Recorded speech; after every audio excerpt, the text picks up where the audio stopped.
भन्तराको तैँले हामीलाई किन बोलाएको? पहिला तिमीहरू भित्र हो। लु आए भन अब किन बोलाएको? केशवको सबैभन्दा ठुलो दुश्मन हरिशले मलाई हामीलाई केशवलाई धम्की दिएको छ कि यदि के बेर 4 दिनसम्म उसले माफी मागेन भने उसले मारिदिन्छ अरे। हे गल्ती त्यसको नि माफी केशवले माग्ने। हामी चाहिँ के मरेको छौँ र?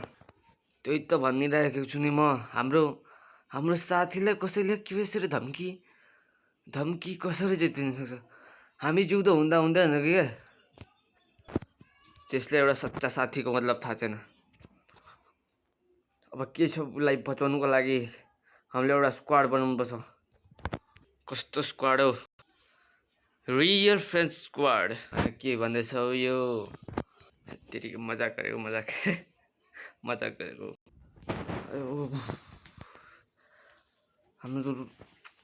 हाम्रै आँखाको अगाडि हाम्रो साथीलाई माफी माग्नुपर्छ कि के राम्रो लाग्छ? हो यार, तैँले भनेको कुरा पनि ठिकै हो। हाम्रै आँखाकै अगाडि हाम्रो साथीले माफी त चाहिँ माग्नु भएन। नत्र के नै फाइदा भयो त हामी भोकौँ त्यसको साथी। अब केशवले त्यसलाई होइन, त्यसले केशवलाई माफी माग्छ। तर कसरी?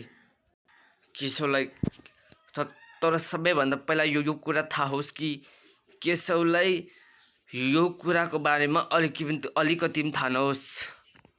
ल केशवलाई थाहा हुँदैन राघव, तर बचाउने कसरी?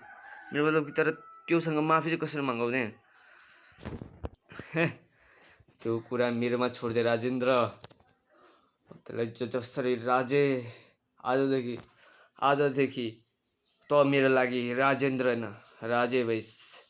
त चिन्ता नगर राजे। म जसरी त्यो हरिशलाई केशवसँग माफी माग्न लगाउँछु अनि